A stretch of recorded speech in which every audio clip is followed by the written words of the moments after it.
Meron po tayong kasabihan sa wikang Pilipino. Kapag nagturo ka ng daliri sa iba, may tatlong daliri na nakaturo palagi pabalik sa iyo. Isang tao lamang, Ginoong Pangulo, ang nasa likod ng script at sarswelang ito.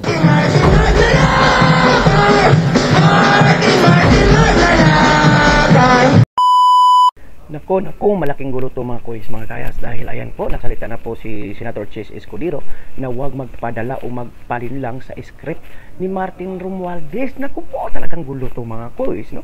So ito po mapapanood natin sa video ito. Kaya kung bago na kayo sa ating YouTube channel, please follow, like, and share, and subscribe. So without further ado, let's begin.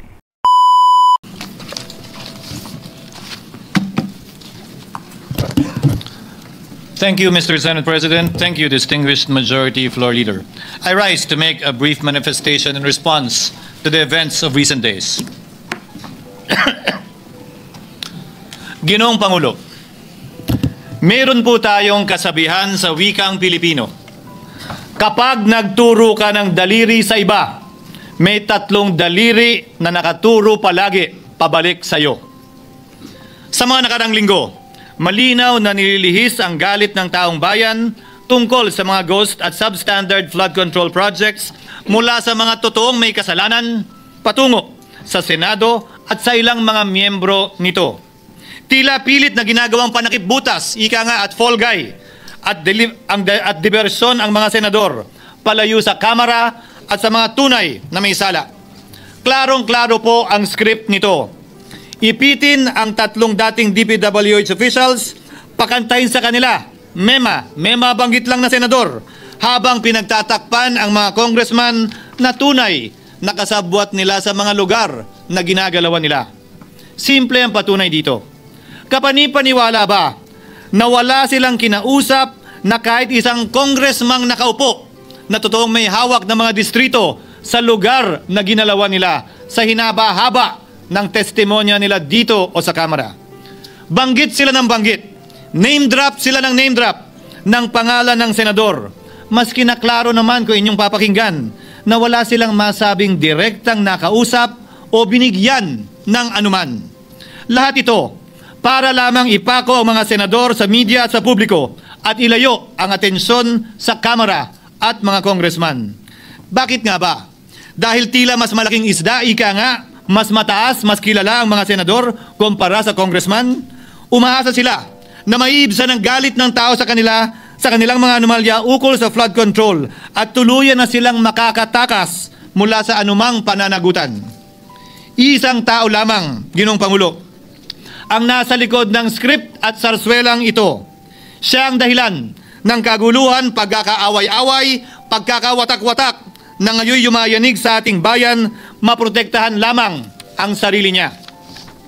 Ang pangalan niya ay matagal nang bulong-bulungan sa bawat sulok ng bansa, pero ngayon, unti-unti nang sinisigaw ng taong bayan.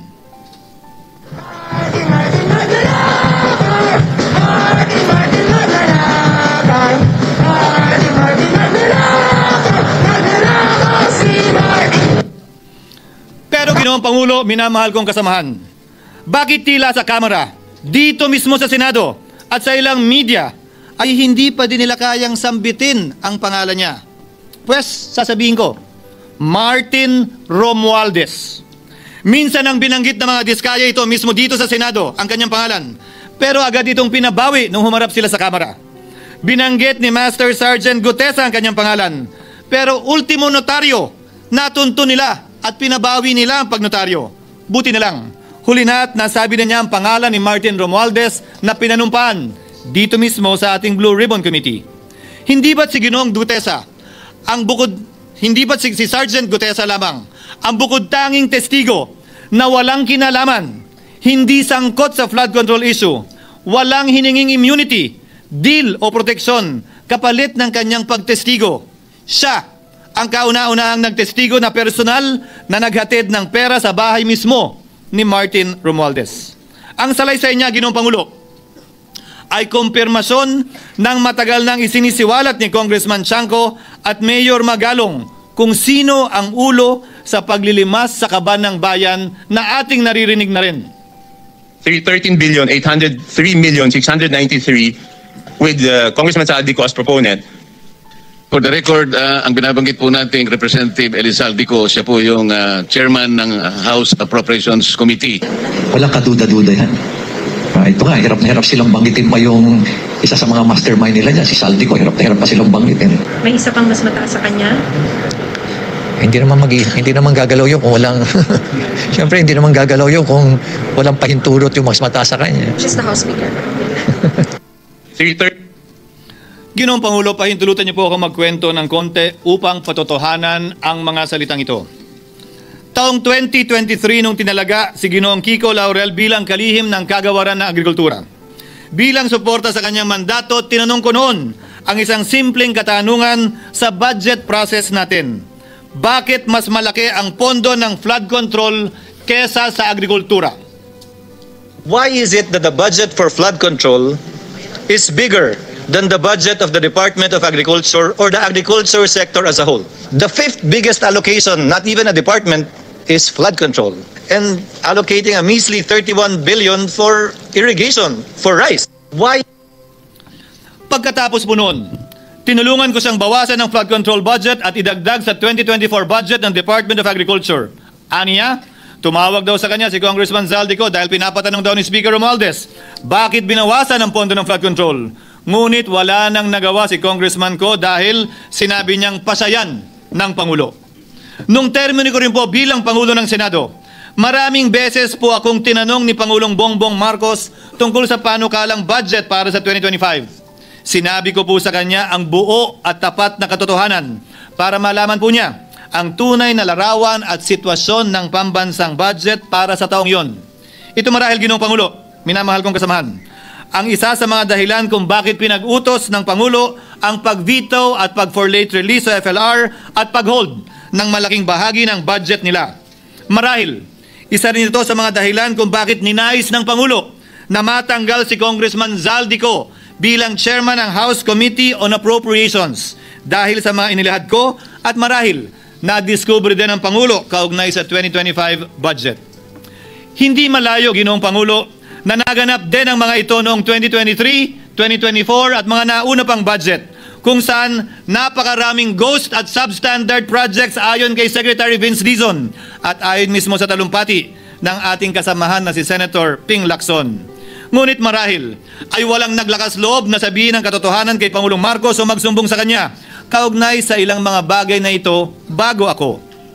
Nais ko din pong kumpirmahin ang sinabi ni Congressman Toby Chanco na ang pag-file ng impeachment complaint laban kay Vice President Sara Duterte ginamit na paraan ni Speaker Romualdez para mag-release ng pondo nila na naka-FLR or for late release bago mag-eleksyon. Maski na alam po niya na hindi po ito kayang talakayin ng Senado hanggang sa Hunyo pa mula nung simula. Ulitin ko, ginamit ni Martin Romualdez ang FLR at ang pangalan ng Pangulong Marcos upang itulak ang kanilang unconstitutional na impeachment complaint. Sabi nila, pumirma kayo dahil kung hindi lalabas ang pondo nyo na naka-FLR bago mag-eleksyon. Subalit, Ginoong Pangulo, hindi ito umubra. Hindi ito umubra dahil tinanggihan ito ni PBBM. Sinabi niyang walang ganyang uri ng usapan at sinabi niyang hindi niya gagawin yon. Kaya't hanggang ngayon, nananatili pa rin for late release ang mga questionableng pondo nila. And that is why, Mr. President, distinguished colleagues, at the height of the impeachment controversy and amidst the passion of some sectors to remove the Vice President at all costs, I urged prudence and level-headedness because I knew that greed and not accountability was the reason behind it. In the end, Mr. President, the Supreme Court vindicated us. The Supreme Court vindicated us by saying, among others, quote, "There is a right way to do the right thing at the right time. This is what the rule of just law means." Close quotations. Ginoong Pangulo, sinisi po sa akin ni Speaker Romualdez ang pagkakatanggal kay Congressman Zaldico. Sinisi po niya sa akin ang pag-FLR or for late release ng kanilang mga proyekto. Sinisi po niya sa akin ang pagkakadismiss ng impeachment complaint laban kay VP Sara na nakikita niyang makakatunggali niya sa susunod na halalan. Sinisi din niya po sa akin ang pagkakasira ng kanilang maitim na balakin sa 2025 budget na nagawa nila ng walang balakid na mga nagdaang taon. Ginoong Pangulo, naging tapat ako at ginawa ko lamang ang aking tungkulin. Kung ano ang tingin kong tama at nararapat para sa bansa at sa sambayanan. Subalit, sa kabila po nito, nagsimula na ang lahat ng bira, paninira at kaso laban sa akin at sa Senado. At ang nasa likod ng lahat ng ito, walang iba kung hindi si Martin Romualdez. Ika nga ni Mayor Magalong na ngayon lamang nakita ko sinisiraan na rin ngayon. Bakit ko ba nilabanan at binisto sila Speaker Romualdez mula noon hanggang ngayon kung kasabwat at kasapakat lang din nila ako? Hindi ko po gagawin yun. Sabi ng sangkig ng tennis court, ang nasabing gusali sinimulang pinatayo noong ika-6 ng Oktubre taong 2022 at ang kontraktor, ang St. Gerard Construction na pagmamayari ng mga diskaya na nasangkot ngayon sa mga manumalyang flood control projects. Dahil dito, kwenasyon ng ilan ang pagiging special advisor ni Mayor Benjamin Magalong sa ICI. Lalabanan ko ba yung ang lalakas na yan, sila Speaker? Lalabanan ko ba yung mga mayayaman na yan? Kung ako'y bulok, I fought for what is right. Ano nga ba ang ginawa nila sa akin? Una, hinalungkat ang isyo ng campaign contribution na tinanggap ko mula sa isang individual na may-ari ng kumpanyang nakakuha ng kontrata sa gobyerno. Inipit niya ang budget ng COMELEC sa Kamara dahil dito at binusisi ang di umano kaso kong ito. Subalit, Ginoong Pangulo, tulad ng sinabi ko sa simula ng aking talumpati, kapag ka nagturo ka ng daliri kanino man, may 3 daliring nakaturo pabalik palagi sa iyo. Anong nangyari? Hindi ba't biglang may lumabas na ulat ang PCIJ na ang dami naman palang opisyal, hindi lang senador, mas mataas pa ang tumanggap din ng ganung uri ng kontribusyon noong 2022 elections? Ang tanong ko ay simple. Kung legal at walang mali sa ginawa nila, edi dapat legal din at tama ang ginawa ko. Pero bakit ako lang ang iniimbestigahan tungkol dito? Higit pa doon, Ginoong Pangulo, hindi ba tayon kay Mayor Magalong merong 67 na miyembro ng Kamara na kontraktor? Ito po ay mga miyembro ng Kamara na may construction firm na nakakuha ng kontrata sa gobyerno. Kung bawal talaga ito, ibig sabihin ba niyan, bawal na nilang gastusin ang sarili nilang pera para sa kanilang sariling kandidatura? Bakit hindi din binubusisi yun? Bakit hindi inaalam yun? Ako lang talaga? Pangalawa, inintriga ni Martin Romualdez ang dating liderato ng Senado dahil sa pagkakaupo at pagdinig ni Senator Marcoleta sa Blue Ribbon Committee dahil marahil sa pananaw niya ay hindi siya safe kay Marcoleta. Ngunit, Ginoong Pangulo, sa hindi niya inaasahang pagkakataon, nung araw ding yun, nagsalita ang mga diskaya, pinangalanan ng 17 congressman na kasosyo niya, kabilang ang pagbanggit na naman ng pangalan ni Martin Romualdez. Karamihan sa mga kawani ng DPWS na nabanggit sa itaas ay paulit-ulit na binabanggit ang delivery ng pera ay para sa kaisaldi ko na dapat at least 25%. Si Kong Marvin Rillo naman ay ilang beses na binabanggit ang pangalan ni Speaker Martin Romualdez bilang kanyang malapit na kaibigan. Isa na naman po itong patunay, Ginoong Pangulo. Kapag ka nagturo ka ng daliri sa iba, may 3 daliring nakaturo pabalik sa iyo. Pangatlo, sa pagdinig ng Blue Ribbon Committee kung saan ni-name drop ako ni Yusek Bernardo, bagaman inamin niyang personal na mismo na hindi niya rekta kung nakausap o binigyan ng anuman, bigla namang tumestigo si retired Master Sergeant Gutesa at muling pinangalanan si Martin Romualdez na hinahatiran daw niya ng pera sa mismong bahay nito. Ang bawat malita ay may lamang humigit kumulang 48 million pesos. Kalimitang dinadala sa bahay ni Congressman Saldico, ibababa lamang namin ay 35 malita para i-deliver sa bahay ni House Speaker Martin Romualdez. Gamit ang script niya sa pagturo sa akin, ayan na naman. May 3 daliring nakaturo palagi pabalik sa kanya tuwing ginagawa niya yan. Ulitin ko po for the record, Ginoong Pangulo, ang sinabi ni retired Master Sergeant Gutesa. 35 maleta ng pera na naglalaman na mahigit kumulang 48 milyong piso bawat isa o kulang-kulang 1.7 billion pesos sa isang delivery ay di umano hinatid niya sa iba't ibang bahay, sa iba't ibang pagkakataon ni Martin Romualdez. Subalit, sa kabila ng lahat ng ito, hindi ba nakapagtataka? Bakit hindi sinasama si Martin Romualdez sa anumang investigasyon? DOJ man, NBI man, AMLAC man. No ako po ay pinuntahan, no ako po ay dumalo sa imbitasyon ng ICI bilang resource person. Binanggit ko at tinanong ko din ito sa kanila. Ganito ba katindi ang kapangyarihang hawak ni Martin Romualdez? Na bagaman hindi siya speaker, tila the name that cannot be mentioned pa din siya at nagagawa pa din niya ang nais niya kaugnay sa isang mapamiling hustisya o selective justice. Halimbawa, bakit ang daming kondisyon bago ipasok ang mga diskaya na nagpangalan sa maraming congressman sa witness protection? Pero pag si Alcantara, Hernandez at Bernardo, walang ganong kaparehong kondisyon. Bakit hiniling agad ang freeze order di umano para sa asset ng mga name drop na senador? Pero maliban kay Congressman Zaldico na mukhang nilalaglag na nila, ni isang congressman walang request para sa freeze order. Pagdating naman kay Martin Romualdez na dineliveran ng bilyong piso sa bahay mismo niya, ang sabi ay, quote, "We will work on it lang."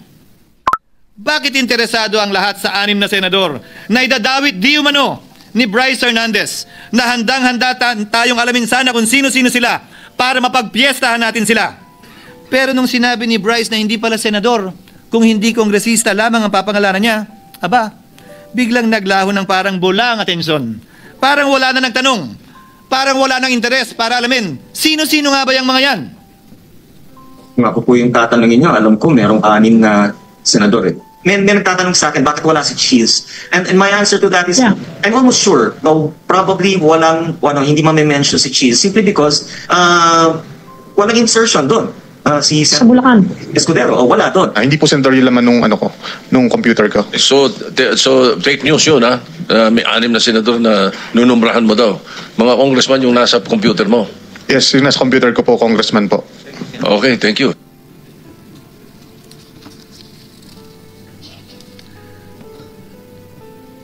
Nagkataon lang ba, Ginoong Pangulo, na ang mga nakaupong senador na dinidiinan sa ngayon ay ang dating Pangulo, dating pro tem, dating punong mayoriya ng Senado, na lahat nagkataon din lang ba na bumoto kontra sa depektibong impeachment ni Vice President Duterte o talagang tinumbok lang kami? In other words, Mr. President, are we truly for transparency and accountability, or are we merely offering a politically convenient sacrificial lamb in an attempt to appease the rage of the people? What is painful, Mr. President, is that along the way, reputations have been disparaged and tarnished. Innocent persons have been implicated, and the Senate is slowly but surely being destroyed. Nagkataon lang po ba na ang lahat ng ito o ito'y sumusunod sa isang script, direksyon at basbas ni Martin Romualdez? Sa kanyang script na naglalayong ilihis ang galit ng bayan mula sa kanya at sa mga kasabwat niya at ituro ito sa Senado at mga senador. Ginoong Pangulo, ang script at sarswelang ito ay di uubra dahil napakalayo po nito sa katotohanan. Napakasama sa panlasa at tinitiyak ko sa inyo, hindi po ito matatanggap at lulunukin ng sambayan ng Pilipino. I've been in public service for 27 years. I've never been accused nor charged with corruption. This is the sterling record which they are trying to tear down, and I tell you, they will not succeed. I will defend myself, Mr. President, against these malicious and false allegations. In fact, I have already filed and will be filing necessary and appropriate charges against my accusers and prove them wrong. And with the help of the Almighty, I will be vindicated and declared innocent, I am sure. Kaya ko po ipagtanggol ang sarili ko, Ginoong Pangulo. Ngunit, Ginoong Pangulo, sino po ang nagtatanggol sa ating institusyon? Kaya't ang aking tanging hiling po sana sa inyo, Ginoong Pangulo, at sa ating mga kasamahan sa Senado, labanan po ninyo at huwag niyong pahintulutang ang mapamiling hustisya na lantarang nangyayari sa harap natin ngayon. For what is happening now is selective justice and mob justice. Members of the Senate have been thrown off a cliff before the court of public opinion in an attempt to mollify the people's rage, thereby covering up the real perpetrators and giving them a chance to get away. Mr. President, I will not allow justice to be weaponized against the innocent to protect the guilty, because this corrodes the legitimacy of the law before our people's eyes. Wala pong naniniwala, bagkos lahat nagtatanong, bakit walang congressman na kasama sa investigasyon? But what about the other congressmen in Bulacan? Why haven't they been questioned? Called out, yeah. You think that they do not know what's going on? Ginoong Pangulo, mga minamahal kong kasamaan, huwag po tayong sumunod sa script ni Martin Romualdez. Labanan po natin ang script na ito. Pasagutin at imbestigahan lahat ng niname drop at nabanggit, congressman man, senador man at iba pang opisyal, at dapat kasama dito si Martin Romualdez. Ginoong Pangulo, Hindi ba natin nakikita? Napili tayong pinag-aaway-away. Mayaman, mamamayan laban sa lingkod bayan. Lokal laban sa nasyonal na opisyal. Congressman laban sa kapwa congressman. At ngayon, senador laban sa kapwa senador. Pamilya laban sa pamilya. Pilipino laban sa kapwa Pilipino. Ginoong Pangulo, tandaan po natin, mas madaling manipulahin at ang nag-aaway at nagkakawatak-watak na bansa. At ito ang eksaktong gusto nilang mangyari. Ito, sa aking paniniwala, ay bahagi pa din ng script at sarswela na nais palaganapin ni Martin Romualdez upang lituhin, guluhin, linlangin at sirain ang ating lipunan at bansa para lamang huwag siyang mabisto. Sana ay huwag nating payagang mangyari ito. Ginoong Pangulo, tulad ng sinabi ko sa simula ng aking talumpati, sa kada mapang-akusa at mapanghusgang daliri na ituturo ninyo sa inyong kapwa, lalo na kung walang basihan, merong 3 daliring palaging nakaturo sa iyo pabalik. Sana po, maging mapanuri tayo. Huwag dali-daling magturo at maghusga dahil lamang sa napakinggan. Huwag tayong sumabay, kumampi at magpadala sa script at sarswela ni Martin Romualdez. Kung kayo ay kakampi ni Martin Romualdez, pues sumunod kayo sa gusto nila. Una, maniwala kayo sa mga sinasabi ng testigo niya na nagtuturo lamang sa mga senador. Pangalawa, ibuhos niyo ang galit niyo sa Senado at ng mga senador at palayo kay Martin at sa mga congressman. Pangatlo, pagdudahan at sirain niyo si Sergeant Gutesa na bukod tanging hindi nakinabang at walang bahid at hiningi anumang kapalit sa pagsabi ng katotohanan. Pangapat, huwag niyong payagang mabanggit man lang ang pangalan ni Martin Romualdez. Panglima, huwag niyong payagang ipatawag si Martin Romualdez sa anumang investigasyon. Pang-anim, huwag niyong payagang imbestigahan si Martin Romualdez at mga kasamahan niya saan mang lugar. Ako, Ginoong Pangulo, hindi ako kakampi ni Martin Romualdez. Kaya lalabanan ko siya at lahat ng panglilinlang niya. Una, papatunayan kung hindi totoo ang mga panggigipit at paninira ng mga testigo niya laban sa akin at mga senador. Pangalawa, tututulan ko ang paglilihis at diversyon na ginagawa niya palayo sa kanya at sa Kamara. Pangatlo, hindi ko papayagang sirain ang mga senador pag away-awayin tayo at sirain ang institusyon ng Senado. Pangapat, pinaniniwalaan ko at saludo ako kay Sergeant Gutesa at iba pang katulad niya sa paglabas ng katotohanan. Panglima, hindi ako matatakot banggitin ng paulit-ulit ang kanyang pangalan, Martin Romualdez. At ipaglalaban kong ipatawag at imbestigahan si Martin Romualdez at lahat ng kanyang mga kasangkot at kasama. Ginoong Pangulo, mga minamahal kong kababayan, kung nais niyong lumitaw ang katotohanan, kung nais niyong panagutin ang tunay na salarin, kung nais po niyong makulong ang tunay na may kasalanan, huwag ninyong kampihan si Martin Romualdez. Punitin natin ang script ni Martin Romualdez. At higit sa lahat, huwag magpadala, huwag sabayan, huwag maniwala sa sarswela na nilalako ni Martin Romualdez. Maraming salamat. So ayun nga mga koys, mga guys, na talagang alam naman po talaga natin, obvious naman po kung sino talaga yung big fish nito, malaking isda. Kaso nga lang po, wala pong mga may kusang loob. Iilan lang po yung nagsasabi ng buong katotohanan. Dahil kitang-kita naman po talaga kung sino yung malaking head sa malaking sindikato nito. Kung walang iba, si Martin Romualdez mga koys. Anong tingin nyo? Comment down below. Okay, dahil umabot po kayo sa dulo ng aking video, may karapatan po kayo mag-like, share, and subscribe. So for now, I'm Gan. God bless all, peace. Bye-bye. Our hearts beat to the city streets. We began to feel the fire. We rise like